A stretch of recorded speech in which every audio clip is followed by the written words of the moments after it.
Hello and welcome to the Labyrinth of Limitations, continuing episode 0. This is the third part of episode 0. Just kind of a primer into chromatic theory and moving forward into some of these ideas and how they go together.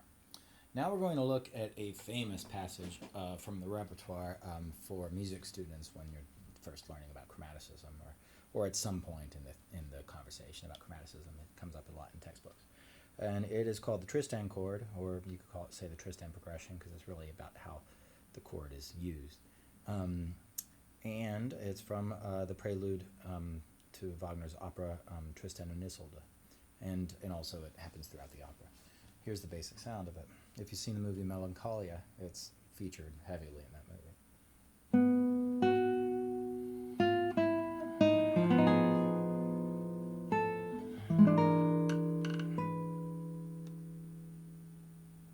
Sorry for the creakiness.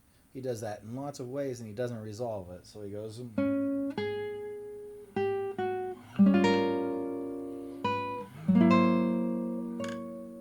Got some creaky strings because they're new. But that's the sound. And basically the first version I did there was I have F half diminished seventh moving to E7, but I voice exchange to get this nice kind of voice looping sound. Again, Barry Harrisifying it, I could really have fun with it.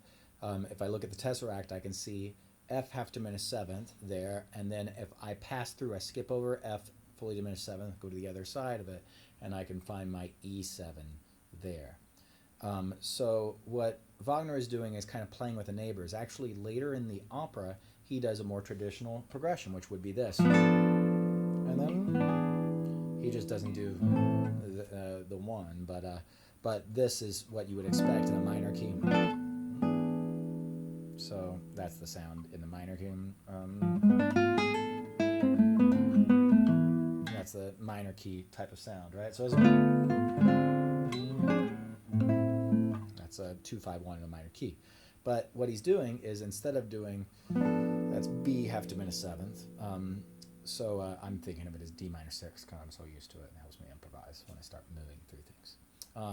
Because then I can think of everything as the same chord. So helps me to move. And I just know how to hear it, right? You know, that's the way we practice the Barry Harris ideas. Okay, so anyway, instead of doing B7, he goes around, he gets familiar with the neighbors, and he grabs one of the neighboring chords. So these are all the neighbors. So it's like, here's one, this is another one, right? This is I'm going to call them minor 6 now because it's easier.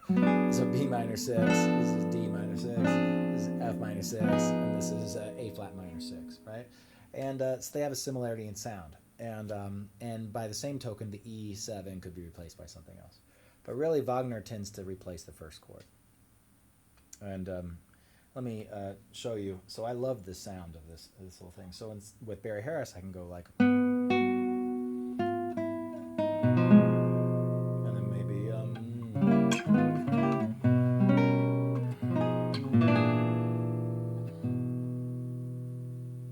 So that's a wonderful one. What about... This is A flat minor 6.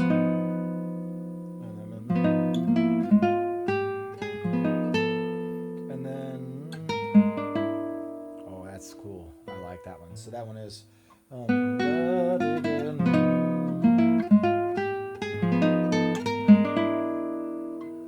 like that chromatic motion, like oh,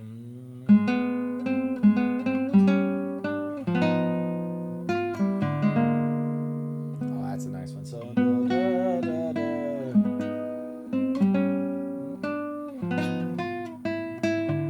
that wasn't very good.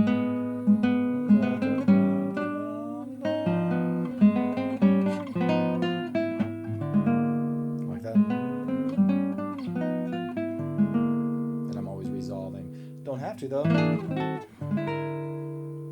Not at first. I mean, and that's what we're going to talk about in the very next video. I'm going to just move on to Messiaen. So what Wagner is doing then is he is moving around in this chromatic space in the Tesseract, as you can see. So we have F sharp, a half diminished 7, otherwise known as minor 6. So there it is in the Tesseract. And then we go to E7, but he does a little, inflection, which sounds so nice, and that is E dominant 7 flat 5. But of course, Wagner is definitely thinking of it as E7. So then E7.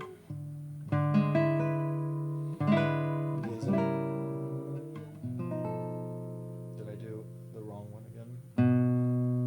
Sorry, Tom. That's the sounds. So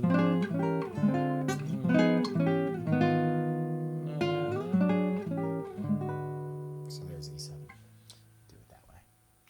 So meet me in the next one to talk about Olivier Messiaen, a wonderful French composer who refers to this piece and does his own thing with it, further exploring this Tesseract and allowing for some really fun things with Barry Harris's ideas. So anyway, hope you are with me and enjoying this.